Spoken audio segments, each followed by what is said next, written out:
Olá, meu nome é Renato Saraiva e estou aqui justamente para falar da perda da vigência da nossa medida provisória número 808 de 2017. Hoje, acompanhando pelos sites, pelas redes sociais, não se fala em outra coisa a não ser na perda da vigência da medida provisória 808 de 2017, que implementou mudanças na Lei 13.467 de 2007, que trata da chamada reforma trabalhista. Infelizmente, o Congresso Nacional não teve tempo, ou não se dedicou, ou não teve oportunidade, ou não quis se debruçar sobre a medida provisória número 108, e ela, hoje, no dia 23 de abril de 2018, ela vai perder a sua vigência. E aí é evidente que isso gera uma série de impactos, porque a medida provisória 808 veio como forma de atenuar o rigor da Lei 13.467 de 2017. A medida provisória 808 veio como uma forma de corrigir algumas distorções, alguns absurdos, alguns exageros implementados pela Lei 13.467 de 2017. E agora ela não foi aprovada, não foi apreciada, perde a sua vigência, volta a vigorar a Lei 13.467 de 2017. Bem, gente, e agora? A primeira coisa que nós temos que pensar, o que nós vamos fazer com os contratos de trabalhos firmados durante a vigência da medida provisória 808 de 2017. Olha aí na telinha, eu faço a seguinte pergunta: o que vamos fazer com os contratos de trabalho firmados durante a vigência da medida provisória 808 de 2017?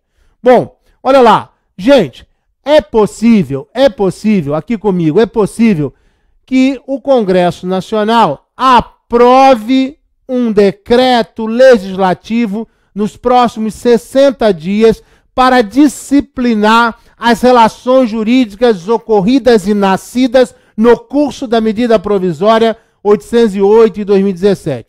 Veja, é possível. O Congresso Nacional, pela Constituição Federal, tem o prazo de 60 dias após a perda da vigência da medida provisória para elaborar e publicar um decreto legislativo exatamente estabelecendo como ficam as relações jurídicas dos contratos firmados durante a vigência da medida provisória. Se isso não acontecer, se no prazo de 60 dias o Congresso não elaborar esse decreto legislativo, a conclusão a que chegamos é que o que foi fixado pela medida provisória continuará produzindo seus efeitos para os contratos que foram firmados durante a sua vigência. Ou o Congresso Nacional, no prazo de 60 dias, elabora um decreto e publica, um decreto legislativo normatizando, disciplinando as relações jurídicas ocorridas e nascidas durante a medida provisória, ou a medida provisória continuará após 60 dias produzindo seus efeitos para aqueles contratos que durante o prazo da medida provisória foram evidentemente pactuados. Essa é a primeira medida. E como é que ficam os contratos doravante, os contratos doravante, os novos contratos? Volta a vigorar, aliás, sem as modificações, a Lei 13.467 de 2017. E aí, gente, o que vai ser importante para nós? Alguns pontos polêmicos, em relação à retirada da vigência,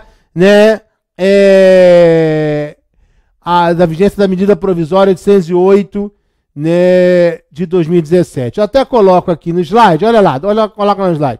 Ponto polêmico: contratos anteriores à nova lei. Gente, a discussão continua. Como é que ficam os contratos anteriores, firmados e pactuados em vigor antes da Lei 13.467 de 2017. Gente, a Lei 13.467 de 2017 nada disse em relação à disposição em relação aos contratos que foram firmados antes do início da vigência da própria lei que ocorreu em 11 de novembro de 2017. Então, a lei original nada falava. Olha aí no slide. O texto original da reforma, a Lei 13.467, essa reforma ela não estabelecia expressamente que as novas regras valeriam para os contratos firmados anteriores à entrada em vigor da lei. A medida provisória 808 de 2017, essa sim, previa que a nova lei se aplicaria integralmente para os contratos que já estavam vigentes. Bom, e aí, minha gente, muitos criticaram aqui comigo, muitos criticaram o texto da medida provisória, dizendo, não, a medida provisória não poderia dispor sobre isso. Mas o fato é que a medida provisória foi feita nesse sentido para obrigar a aplicação da Lei 13.467 de 2017 aos contratos que estavam em vigor na data de 11 de novembro de 2017. E agora, esse texto da medida provisória caiu. Surgem algumas correntes. Quais seriam as posições sobre o tema? Olha aí no slide. Primeira posição. A queda da medida provisória não impede que algumas regras da nova lei trabalhista, a Lei 13.467 de 2017, se apliquem aos contratos vigentes, desde que ressalvados o ato jurídico perfeito, o direito adquirido e a coisa julgada. Então, para alguns, mesmo agora, após a perda de vigência, de eficácia da medida provisória 808, ainda assim, muitos artigos, muitos dispositivos que estão na lei, dispostos na Lei 13.467 de 2017, poderiam sim ser aplicados aos contratos de trabalho em vigor no dia 11 de novembro de 2017, desde que respeitados o direito adquirido, o ato jurídico perfeito e a coisa julgada. O TST, por exemplo, ele já tem uma posição um pouco diferente, que nós vamos ver a seguir. Bom, para alguns aí no slide, a retroatividade da norma é inconstitucional e fere, claro, a Carta Maior, a Constituição Federal e também a CLT. Alguns entendem que ela é inconstitucional. E mais, o argumento de que, sem a medida provisória, o argumento de que as novas regras não valem para os contratos anteriores, a lei fica mais forte. Aqui comigo.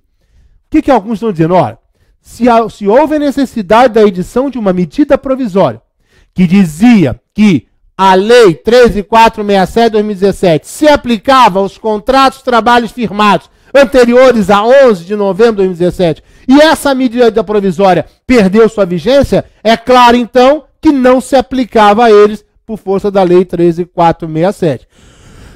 Então, muitos estão dizendo, se fez uma medida provisória, para dizer isso é porque antes não dizia. Então, muitos entendem da impossibilidade de se aplicar a Lei 13.467 de 2017 aos contratos firmados anteriormente a 11 de novembro de 2017. E esse me parece que será o entendimento adotado pelo próprio Tribunal Superior do Trabalho, pelos principais tribunais trabalhistas. Mas é claro que é uma questão super polêmica, né, se devemos aplicar ou não a Lei 13.467 aos contratos em vigor antes da vigência da própria Lei 13.467, que ocorreu em 11 de novembro. Bom, outro ponto que ficou prejudicado com a queda da medida provisória. Olha aí no slide. A jornada de 12 horas de trabalho por 36 horas de descanso. O texto original da reforma, a Lei 13.467, estabelecia que a reforma trabalhista criou ou trouxe a possibilidade das jornadas de 12 horas de trabalho, seguidas de 36 horas de descanso, mediante simples acordo individual escrito entre empregado e empregador. Ou seja, aqui comigo, possibilitou a Lei 13.467 a jornada, a escala de revezamento de 12 horas de trabalho por 36 horas de descanso, mediante simples acordo escrito individual entre empregado e empregador. Veio a medida provisória, muita pressão de sindicatos e mudou essa realidade. Olha aí no slide.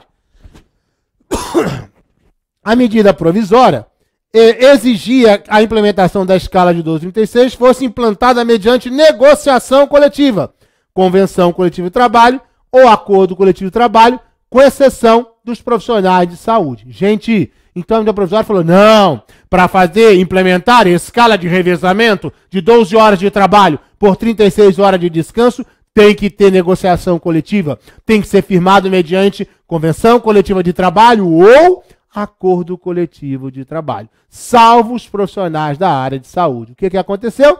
A medida provisória perdeu sua vigência hoje, dia 23 de abril. Então, o que vai acontecer? Agora, qualquer categoria pode implementar a escala de revezamento de 12 horas de trabalho por 36 horas de descanso, mediante simples acordo escrito individual entre empregado e empregador. O fato da medida provisória ter perdido sua vigência retirou essa obrigatoriedade da norma coletiva. Outra situação em que a medida provisória tentou corrigir um erro da Lei 13, uma injustiça da Lei 13.467, e agora, né, vai ter que voltar essa injustiça, que é a situação das gestantes, minha gente. Olha aí no slide. Por força da Lei 13.467, a legislação alterou regras de trabalho das gestantes em locais insalubres. A reforma determinou que, no caso de gestantes, o afastamento do local de trabalho só será obrigatório em casos de atividades insalubres com grau máximo. Em locais de insalubridade média e mínima, a lei permitiu o trabalho das grávidas, a não ser que sejam apresentados atestados médicos pela gestante. Então, aqui comigo, o que estabeleceu a lei? A Lei 13.467. Se for a gestante se elaborar numa atividade insalubre de grau máximo, não pode. Agora, se for grau médio ou mínimo, pode. A não ser que a gestante, ela sim, apresente um atestado comprovando que aquilo vai prejudicar a gestação. E aí, gente, era muito difícil porque a gestante já é discriminada muitas vezes pelo de fato estar gestante. Imagine ela ter que chegar ao empregador e apresentar atestado médio. Empregador, eu não posso trabalhar em atividade insalubre, grau médio, grau mínimo. A situação para ela é muito delicada. Veio a medida provisória 808 e corrigiu isso, estabelecendo o quê? Olha aqui no slide. A alteração feita pela medida provisória. A medida provisória estabelecia o afastamento da grávida de qualquer atividade insalubre, seja grau máximo, médio ou mínimo, enquanto durasse a gestação. Todavia, o texto da medida provisória abria a possibilidade da gestante trabalhar em locais de insalubridade grau médio ou mínimo, desde que voluntariamente apresentasse o atestado médico que autorizasse a atividade. Então, pela medida provisória mudou. Gestante, você não pode trabalhar em qualquer atividade insalubre. Todavia, se for insalubridade em grau médio e mínimo e você, gestante, quiser trabalhar, aí você vai apresentar o atestado dizendo que você pode trabalhar. Aí a situação ficou muito mais tranquila, muito mais favorável para o empregado. Só que, gente, perdeu a vigência a medida provisória 808. Portanto, a partir de hoje, ou melhor, de amanhã, o empregador, teoricamente, poderia exigir da gestante que ela trabalhasse em atividade insalubre de grau médio e grau mínimo. Para isso não ocorrer, terá que a gestante apresentar um atestado médico, né, que demonstre que, se ela continuar trabalhando em atividade insalubre de grau médio ou mínimo, vai prejudicar a sua gestação. Então aí volta a esse comando absurdo da Lei 13.467 de 2017, que permite o empregador determinar que a gestante trabalhe em atividade insalubre de grau médio ou mínimo, colocando em risco o desenvolvimento do nascituro. Enfim, é isso. Em relação ao lactante, mesmo com a medida provisória perdendo a sua vigência, coloca aí o slide, não houve nenhum problema, porque tanto a Lei 13.467 como a medida provisória que caiu 808 previam, como prevê a lei, a necessidade da empregada ser afastada de atividades consideradas insalubres em qualquer grau, quando apresentasse atestado de saúde emitido por médico de confiança da mulher e recomendasse o afastamento durante a lactação. Então, para a lactante, né, a retirada do mundo jurídico da medida provisória 808 não afeta o seu direito, porque a Lei 13.467 assegura o mesmo direito. E aí, gente, lembram da polêmica da Lei 13.467 de 2017, que falava da possibilidade de você contratar um autônomo com exclusividade? Eu nunca vi um absurdo tão grande como se falar em que eu poderia contratar, que o empregador poderia contratar um trabalhador autônomo com exclusividade sem a existência de vínculo empregatício. Gente, autônomo com exclusividade não existe. Se é com exclusividade, ele é empregado. Uma das características do trabalhador autônomo é a possibilidade dele poder prestar serviços para vários tomadores de serviço. Ora, se eu sou um trabalhador autônomo que eu só posso prestar serviço com exclusividade para aquele empregador, eu não sou trabalhador autônomo. Eu sou empregado mascarado de trabalhador autônomo. E a Lei 13.467 de 2017 criou esse excremento, desculpe o termo, esse excremento jurídico, que é o trabalho autônomo com exclusividade, dizendo que não há vínculo de emprego. E aí o que acontece? Olha aí no slide. A reforma trabalhista criou essa possibilidade da cláusula de exclusividade para a contratação de trabalhadores autônomos. A medida provisória de 608 proibia a cláusula de exclusividade. Aqui comigo, proibia, mas agora não proíbe mais porque ela perdeu sua vigência. Então, voltou o absurdo jurídico do trabalho autônomo com exclusividade. Muito difícil de um professor de direito do trabalho conseguir explicar isso, essa possibilidade de um trabalhador, num trabalho autônomo com exclusividade e diferenciar do trabalho com vínculo empregatício, do trabalho subordinado. Praticamente impossível de defender essa causa. Mas enfim, está aí, voltou o trabalho autônomo com exclusividade. Outro absurdo criado pela Lei 13.467 de 2017 foi a tarifação do dano moral. A tarifação de indenizações pelo dano moral sofrido pelo trabalhador. Vocês lembram como funcionava com a Lei 13.467? Vamos recordar aqui no slide. Olha lá. O texto original da reforma, a Lei 13.467, estabeleceu, a nova lei trabalhista estabeleceu critérios para a reparação de danos morais, à honra, à imagem, intimidade, liberdade de ação, autoestima, sexualidade, saúde, lazer e a integridade física. Pelo texto aprovado pela Lei 13.467, o pagamento de indenizações dessa natureza variava entre 3 a 50 vezes o último salário recebido pelo trabalhador ofendido. Gente, isso era um absurdo. Por quê?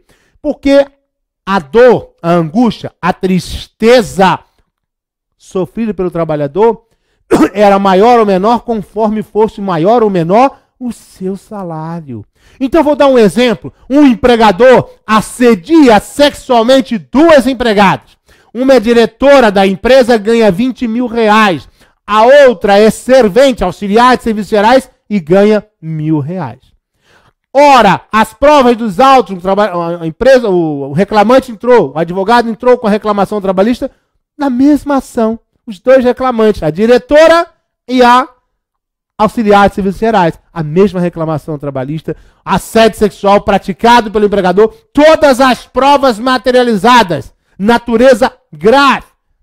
E aí, na hora da condenação, 50 vezes R$1.000, 50 mil reais. 50 vezes 20 mil reais, R$1 milhão. A diretora receberá uma indenização de R$1 milhão. A auxiliar de serviços gerais receberá uma indenização de R$50 mil. Ou seja, o valor da indenização varia conforme o salário do trabalhador ofendido. Gente, isso é a pura discriminação. Ou seja, se você ganha mais, o seu dano, a sua dor, a sua angústia, a sua tristeza é maior daquele trabalhador menos favorecido. Isso é um absurdo. Aliás, tanto o STF como o STJ têm refutado essa possibilidade de se tarifar, o dano moral, justamente porque isso inviabiliza a atividade jurisdicional, a livre possibilidade do juiz decidir conforme o seu convencimento. Enfim, com certeza, esse assunto vai chegar à Suprema Corte em breve. O que aconteceu? A medida provisória pelo menos melhorou um pouquinho porque parou a base de cálculo, deixou de ser o salário do ofendido e passou a ser, evidentemente, como base os benefícios, o teto, o limite do benefício recebido da Previdência Social, que gira em torno de R$5,6 mil. Então, o critério, a base de cálculo, deixou de ser o salário do trabalhador e passou a ser o limite aí, do benefício da Previdência Social. Acabou isso, voltou à regra antiga. Dano moral tarifado de acordo com o salário do ofendido. Isso é um absurdo. Isso não pode prevalecer. Mas, enfim, por enquanto, está prevalecendo. Bom, olha aí, gente, no slide, a questão da representação dos empregados. Claro que nas empresas com mais de 200 empregados deve ser eleita uma comissão para representar o conjunto de trabalhadores em negociações com empregadores. A medida provisória, ela aqui comigo, ela não acabou a representação dos empregados nas empresas que possuem mais de 10 empregados. Mas, por pressão dos sindicatos, né, os sindicatos fizeram incluir na medida provisória de que o fato de existir uma comissão de empregados na empresa não retirava do sindicato o monopólio de realmente representar os trabalhadores nas negociações coletivas. Olha aí no slide. A medida provisória assegurava que a comissão não substituiria a função do sindicato de defender os direitos e interesses da categoria e que reiterava a participação dos sindicatos em negociações coletivas de trabalho. Para mim, nada mudou, porque eu acho que o fato de ter comissão instituída no âmbito da empresa não desfigura, não impossibilita ou não impede a participação dos sindicatos. Não houve modificação da Constituição nesse particular. Continua existindo o sindicato como legítimo representante da categoria e, claro, a sua obrigatoriedade de participação nas negociações coletivas. Enfim, esse artigo da medida provisória, está disposto, esse item também caiu. Outra modificação importante envolveu o contrato de trabalho intermitente. Olha como as pessoas criticam esse trabalho intermitente, que é aquela possibilidade do trabalhador ser contratado para trabalhar algumas horas, alguns dias, algumas semanas por mês. E aí, claro que ele teria o salário proporcional à jornada trabalhada. E é evidente que a Lei 13.467, ela foi muito tímida na criação do contrato intermitente e não estabeleceu de que forma que ele seria aplicado, principalmente no que atinge aos recolhimentos, em especial os recolhimentos previdenciários. O texto da Lei 13.467 dispunha que, olha aí no slide, a reforma trabalhista incluiu na CLT o denominado contrato de trabalho intermitente, em que o trabalho não é contínuo e a carga horária não é fixa. Pela proposta, o empregador deverá convocar o empregado com pelo menos 3 dias de antecedência, a remuneração será definida por hora trabalhada e o valor não poderá ser inferior ao valor da hora aplicada no salário mínimo. O empregado terá um dia útil para responder ao chamado, depois de aceita a oferta. O empregador ou empregado que descumprir o contrato sem motivo justo terá de pagar a outra parte 50% da remuneração que seria devida. Criou-se, então, aqui comigo, o contrato de trabalho intermitente e permeado de umas regras confusas. Veio a medida provisória tentar regularizar de forma melhor esse contrato intermitente e a própria medida provisória excluiu essa possibilidade da multa de 50%. Olha aqui no slide. A medida provisória excluiu a multa de 50% da remuneração em caso de descumprimento contratual e estabeleceu que empregador e trabalhador intermitente poderiam fixar em contrato o formato da reparação no caso de cancelamento de serviço previamente agendado. A medida provisória também estabelecia que até 31 de dezembro de 2020, o empregado demitido que foi registrado por meio de contrato de trabalho por prazo indeterminado não poderia prestar serviço para o mesmo empregador. Olha a quarentena! Por meio de contrato de trabalho intermitente pelo prazo de 8 meses a partir da data da demissão do empregado. Com a queda da medida provisória, essa quarentena deixará de existir. O que a medida provisória estabeleceu? Olha, o empregado foi mandado embora, trabalhava um contrato prazo determinado, foi mandado embora para ser contratado pela mesma empresa na modalidade de trabalho intermitente só após 18 meses. Criou uma quarentena e acabou com essa história da multa de 50% se o trabalhador, por exemplo, não comparecer para trabalhar. Bom, acabou, mas o que acabou mesmo foi a medida provisória. Logo, não há que se falar mais em quarentena. Teoricamente, o empregado pode ser dispensado, terminar um contrato prazo indeterminado e ser contratado novamente já num contrato intermitente, aplicando, e no caso do contrato intermitente, a multa de 50% àquele contratante que não compareceu ao trabalho ou na hora rejeitar o trabalho. Certo? Mas aí uma modificação dura para o trabalhador. Bom, outra modificação, gente, olha aí, num din-din, na remuneração. E aí é também muito cuidado. Por quê? O que alterou aí? A redação do parágrafo 1º do artigo 457, que fala o que integra o salário, dizia ou diz que, olha lá o parágrafo 1º, integra o salário a importância fixa estipulada, as gratificações legais e as comissões pagas pelo empregador. Parágrafo 2º. As importâncias, ainda que habituais, pagas a título de ajuda de custo, auxílio alimentação, verdade do seu pagamento em dinheiro, diárias para viagem, prêmios e abonos não integram a remuneração do empregado, não se incorpora ao contrato de trabalho e não constitui base de incidência de qualquer encargo trabalhista e previdenciário. Então, aqui, pela Lei 13.467, qualquer ajuda de custo não seria salário, independente do limite, independente do valor da ajuda de custo. Opa! Ah, quer dizer que eu posso ter um salário, quer dizer, eu posso ter um salário de 2.000, uma ajuda de custo de 3.000 para aluguel? Teoricamente, pelo parágrafo 1º da Lei 13.467, pode. Seu salário é 2.000 e te dou uma ajuda de custo de mais 2.000 ou de mais 3.000 para o aluguel. Totalizando o recebimento, 5.000. Mas salário mesmo, 2.000. Na hora de pagar férias, 2.000. Na hora de pagar gratificação natalina, 2.000. Na hora de calcular as horas extras, 2.000. Na hora de recolher o FGTS, 2.000. Veio a medida provisória e deu uma freada nisso. Olha aqui, parágrafo 2º. As importâncias, ainda que habituais, pagas a título de ajuda de custo, vírgula, limitadas a 50% da remuneração mensal, não terão natureza salarial. O resto não mudou. Então, na medida provisória, ajuda de custo limitado ao quê, gente? A 50% da remuneração mensal. Acabou isso. Então, agora a ajuda de custo pode, inclusive, superar em muito a remuneração mensal por força da Lei 13.467 de 2017.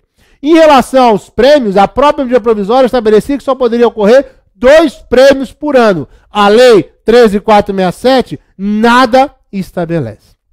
Outra modificação que caiu com a perda da vigência da medida provisória 808 foi em relação, olha aí, às gorjetas. Né? Eles aproveitaram para regulamentar as gorjetas através da medida provisória 808 e agora, como ela perdeu sua vigência, né, não acabou, né, deixando de existir. Então, gente, o fato é que a medida provisória 808 de 2017 foi criada em função de um acordo feito, né, com o Senado Federal para que se atenuasse o rigor da Lei 13.467. Então ela foi implantada, ou implementada, ou editada em função desse acordo realizado com o Senado Federal. Mas, infelizmente, a Câmara dos Deputados não deu sequência à medida provisória e ela hoje está perdendo sua vigência. E aí o que acontece? Alguns absurdos e algumas incorreções que foram corrigidas pela medida provisória voltaram a produzir seus efeitos. Então a insegurança jurídica, que já era grande, continuará sendo ainda maior. E agora, a medida provisória não está mais vigorando. O que vai ser feito? Pode ser que o governo, a gente não sabe, tem soluções jurídicas e políticas. Juridicamente, nova medida provisória, não dá. Esse ano não, está na Constituição. Não foi aprovada a medida provisória, nova medida provisória tratando do mesmo tema, só na próxima sessão legislativa, só lá em fevereiro do ano de 2019. Na mesma sessão legislativa, não pode ser mais editada nova medida provisória. Olha, eu posso ter um decreto do Poder Executivo regulamentando a Lei 13.467 de 2017? Pode. Mas esse decreto do Poder Executivo é um decreto regulamentador. Ele não pode extrapolar, sob pena de ser ilegal, do seu poder regulamentador para inovar ou criar situações ou até modificar a Lei 13.467 de 2017. Não pode do ponto de vista jurídico, do ponto de vista político, infelizmente, pode. Pode tudo nesse país. Mas do ponto de vista jurídico, não dá, através de um decreto do Poder Executivo, reativar os termos ou os itens da medida provisória. Não tem essa função. Alguns falam num decreto legislativo para regulamentar. Tenho minhas dúvidas em relação a isso. O decreto legislativo para regulamentar as relações jurídicas no curso da medida provisória, ok. Mas um decreto legislativo para substituir a medida provisória, pouco provável que seja aceito do ponto de vista jurídico esse decreto. E claro, uma outra solução seria o que? Um projeto de lei. E aí, só que um projeto de lei nesse momento político conturbado, em ano de eleições, um projeto de lei para modificar a Lei 13.467 dificilmente seria aprovado e o trâmite demoraria muito. Bom, o que vai acontecer? Provavelmente vamos ter algumas portarias do Ministério do Trabalho, vai tentar fazer alguma coisa em decreto legislativo, talvez tenha decreto do Poder Executivo que extrapola o seu poder regulamentar, ou seja, vamos ter aí remendos duvidosos do ponto de vista jurídico, mas para os políticos totalmente possível. E claro que tudo isso vai acabar onde? Na própria Justiça do Trabalho. E, infelizmente, essa pressa em fazer a reforma trabalhista sem um estudo mais aprimorado trouxe toda essa insegurança jurídica, tanto para os trabalhadores, como também para os empresários, como também para os advogados trabalhistas, para os membros do Ministério Público, para os juízes, desembargadores e ministros do TST. Ou seja, uma insegurança jurídica generalizada, onde cada um está tendo um entendimento diferente, cada um está tendo um entendimento diferente e prejudicando todo o nosso Brasil. Vamos rezar aí e pedir a Deus que nos ajude para que, de fato, né, na minha visão, é necessário, né, uma nova CLT, um novo Código de Trabalho, realmente disciplinando de maneira equitativa situações que merecem realmente o apoio do Estado e das autoridades constituídas. Vamos lá, vamos torcer. Olha aí no slide. Gente, se vocês ficaram com alguma dúvida, pode mandar um e-mail. Meu e-mail é renatosaraivaprofessor@hotmail.com. Conheça o meu blog, renatosaraiva.blog.br. O site do SES Curso Online, ses.com.br. O site do meu escritório, renatosaraiva.adv.br. E meu Instagram, @professor Renato Saraiva. Tá certo? Essas eram as minhas considerações iniciais em função da perda da vigência da medida provisória 808/2017 e espero que vocês tenham gostado e vamos rezar aí, vamos juntos por um Brasil melhor. Tchau, galera, um grande abraço.